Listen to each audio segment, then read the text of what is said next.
पटेल प्रहलाद भी। अमेरिका से लेकर भारत तक एक बार फिर मोदी पर सवालिया निशान खड़े हो गए हैं। चौंकिए मत, मैं यहां मोदी के दैवीय अंश वाले दावे पर चर्चा नहीं कर रहा हूं, बल्कि उस कमाल को देख रहा हूं जो आज अमेरिकी धरती पर रचा गया और पूरी दुनिया के लिए मिसाल बन गया।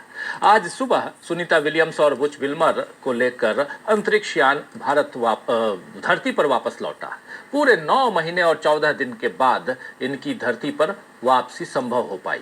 पिछले साल 8 दिनों के स्पेस में गए, 8 दिनों के लिए गए थे और ये यात्री वहां तकनीकी खराबी के कारण फंस गए थे और तब से उन्हें वापस लाने की कोशिशें हो रही थी। हालांकि इसमें शायद राजनीति भी हुई, क्योंकि एलोन मस्क ने पिछले साल भी उन्हें लाने में सहयोग देने का प्रस्ताव रखा था, लेकिन जो बाइडन की उस समय सरकार थी और उन्होंने उस वक्त मना कर दिया था। अब ट्रंप की सरकार है, यानी डोनाल्ड ट्रंप अब राष्ट्रपति हैं और उन्होंने इसकी अनुमति दी, तो दोनों अंतरिक्ष यात्रियों को लेने एक यान गया, एक विमान गया और अंतरिक्ष यान, और उन्हें लेकर लौट आया। इस वापसी की खुशी पूरी दुनिया में मनाई जा रही है। भारत में तो कल से ही इसके लिए पूजा पाठ शुरू था और वैसे पूजा पाठ में कोई बुराई नहीं है, ये तो सबकी अपनी आस्था है दोस्तों, आप जानते हैं। लेकिन सोचने वाली बात यह है कि हम इससे आगे क्यों नहीं बढ़ पा रहे हैं।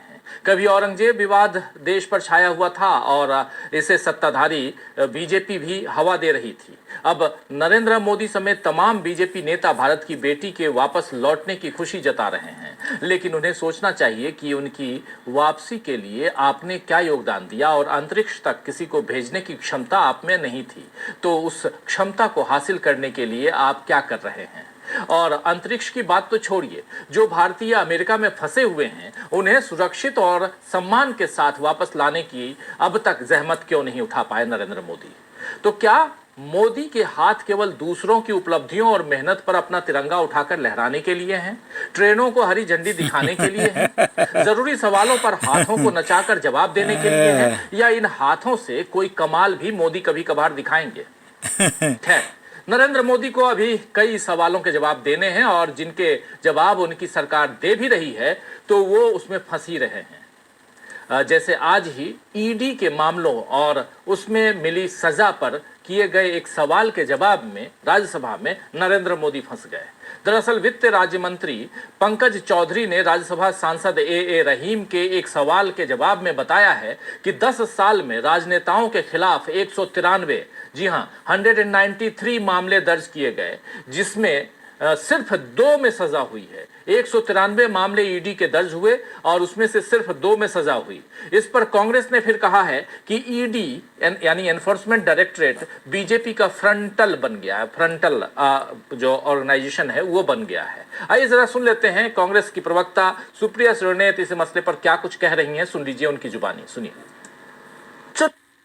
As technology continues to आते ही विपक्ष को ईडी का बुलावा भेजने वाले नरेंद्र मोदी ने ईडी को वास्तव में बीजेपी का फ्रंटल ही बना दिया है। ईडी का इस्तेमाल लगातार राजनीतिक विरोधियों को डराने और धमकाने के लिए किया जा रहा है और ये बात हम हमेशा से कहते रहे। इंटरेस्टिंग चीज ये है कि अब मोदी सरकार खुद भी ये आंकड़ों के साथ मान रही है। सदन में दी जानकारी के मुताबिक जरा गौर से सुनिएगा। 2015 से अब तक 193 सांसदों, विधायकों और नेताओं के खिलाफ ईडी ने मामले दर्ज किए हैं, लेकिन उनमें से सिर्फ 2 के खिलाफ आरोप तय हो पाए। सुना आपने, 2 के खिलाफ, मतलब 1%। लोगों को प्रताड़ित किया गया, परेशान किया गया, घंटों पूछताछ में बर्बाद किए गए, डराने का प्रयास किया गया, प्रभाव डालने का हर संभव प्रयास किया गया, स्वास्थ्य और उम्र का भी कोई लिहाज नहीं रखा गया। और ये तो अभी हम सिर्फ ईडी की बात कर रहे हैं। इससे भी ज्यादा दुरुपयोग अपनी सस्ती बदले की राजनीति के लिए नरेंद्र मोदी ने, उनकी सरकार ने सीबीआई और इनकम टैक्स जैसी एजेंसीज को निरंकुश बनाकर ऑपोजिशन के खिलाफ छोड़ दिया है। लानत है इतने कायर प्रधानमंत्री पर जिनकी पोल उन्हीं के सरकारी आंकड़े जो सदन में पेश हो रहे हैं वो खोल रहे हैं। तो आप सुन रहे थे यहाँ पर कांग्रेस की प्रवक्ता। ईडी मोदी की इलेक्शन सीडी सारा देश जानता है, 140 करोड़ जानती है, लेकिन अनएजुकेटेड हाउस में ईवीएम स्कैम से अंदर दाखिल हुए देश नेशन का 10 साल बिगाड़ दिया है, वही सच्चाई है। वक्ता सुप्रिया श्रीनेत को आपको बता दूं कि ईडी के इन 193 में से 125 मामले 193 में से 125 यानी 125 मामले पिछले 5 वर्षों में दर्ज किए गए हैं, यानी मोदी सरकार के दूसरे कार्यकाल में दर्ज हुए। और इससे शक होता है कि इस संस्था का दुरुपयोग किया जा रहा है। सुप्रीम कोर्ट ने भी हाल के वर्षों में ईडी की कम सजा दर पर चिंता जताई है। आप याद कीजिए कि अरविंद केजरीवाल मामले में फैसले में कोर्ट ने कहा था कि पीएमएलए शिकायतों और गिरफ्तारियों का डेटा कई सवाल उठाता है, और बात ईडी की निकली है दोस्तों। तो आज जिस तरह लालू प्रसाद यादव को ईडी के सामने पेश होना पड़ा, उस पर तेजस्वी यादव ने भी सवाल उठाए हैं। आइए जरा तेजस्वी यादव को पहले सुन लेते हैं। लालू प्रसाद यादव से आज 4 घंटे पूछताछ हुई है ईडी दफ्तर में, और लेकिन इसी मसले पर तेजस्वी यादव क्या कह रहे हैं, सुनिए। का चुनाव खत्म हुआ, उसके बाद भी आप सब लोगों ने ये सवाल पूछा था। हमने क्या बोला? अब बीजेपी की ABCDEF A to Z जो भी टीमें हैं या जो बीजेपी के IT सेल हैं, अब केवल उनका काम बिहार में ही है। हम लोगों को कोई फर्क पड़ने वाला थोड़ी है। कोई आए जाए ठीक है, एक कानूनी एक व्यवस्था है, उस कानूनी व्यवस्था का हम सब लोग पालन करने वाले लोग हैं। बुलाता है हम लोग जाते हैं, लेकिन होना कुछ थोड़ी है। आप तो स्वाभाविक है ना। अगर हम राजनीति में नहीं होते तो मेरे पे एक केस होता क्या? कोई मुकदमा नहीं होता। हम राजनीति में हैं, इसलिए पॉलिटिकल वेंडेटा के हिसाब से, राजनीतिक षड्यंत्र के हिसाब से मुकदमाएं जो है वो की जा रही हैं, और इससे हम लोगों को फर्क पड़ने वाला नहीं। ये तो एक बार आप लोगों की तो गिनती भी भूल गए होंगे कि कितना बार हमको, कितने बार लालू जी को, कितने बार मेरी माँ को ईडी और सीबीआई ने बुलाया होगा या इनकम टैक्स ने बुलाया होगा। किसी को याद भी है?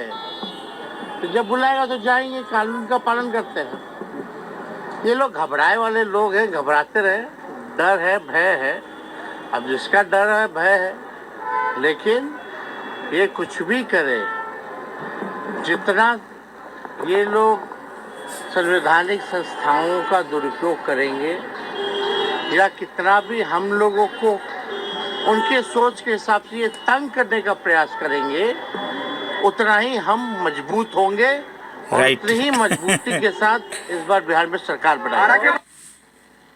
तो सुन रहे थे आप यहाँ तेजस्वी यादव का। बिहार चुनाव से पहले अब ऐसी संस्थाएं सक्रिय दिखेंगी, ये तेजस्वी यादव का कहना है।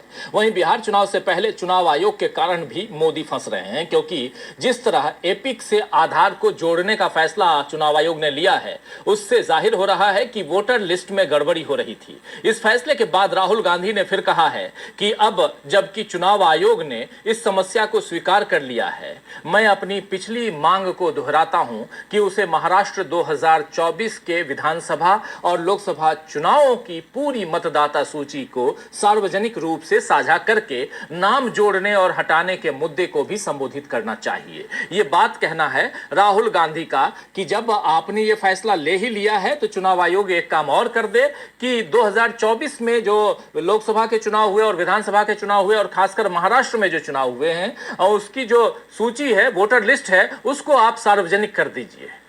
ये मांग है राहुल गांधी की, पुरानी मांग है, एक बार फिर उन्होंने दोहराई है तब जबकि वोटर कार्ड को आधार कार्ड से जोड़ने का फैसला चुनाव आयोग ने ले लिया है। इसके बाद ये मांग दोहराई है राहुल गांधी ने। यानी चुनाव आयोग लिस्ट देने में जितनी आनाकानी करेगा उतना ही फंसेगा, ये यहां दिखाई दे रहा है। इसी तरह महाराष्ट्र में बीजेपी फंस गई है, क्योंकि परसों की हिंसा, नागपुर में जो हिंसा हुई है, उस हिंसा के बाद अब राष्ट्रीय स्वयंसेवक संघ यानी आरएसएस के प्रवक्ता सुनील अंबेकर ने कहा है, आज ही उन्होंने प्रेस कॉन्फ्रेंस की है और उन्होंने कहा है कि औरंगजेब आज के समय में प्रासंगिक नहीं है और किसी भी तरह की हिंसा समाज के स्वास्थ्य के लिए ठीक नहीं है। विश्व हिंदू परिषद यानी वीएचपी आप जानते हैं, और बजरंग दल के 8 कार्यकर्ताओं ने बुधवार को पुलिस स्टेशन में सरेंडर किया है। आज, जी हां, आज बुधवार है और आज 8 कार्यकर्ताओं ने, वीएचपी के और बजरंग दल के, इन दोनों दलों के 8 कार्यकर्ताओं ने यहाँ यानी नागपुर में पुलिस स्टेशन में सरेंडर किया है और इन पर एफआईआर है। इन दोनों संगठनों ने ही औरंगजेब के मकबरे को हटाने की मांग को लेकर प्रदर्शन का आह्वान किया था और उसके बाद हिंसा शुरू हुई। सुबह से यानी परसों सुबह से नागपुर के महाल एरिया में लगातार वैसी परिस्थितियां बनाई जा रही थीं जिससे हिंसा हो और आखिरकार शाम होते होते 7:30 से 9:30 के बीच जो वहां तांडव हुआ,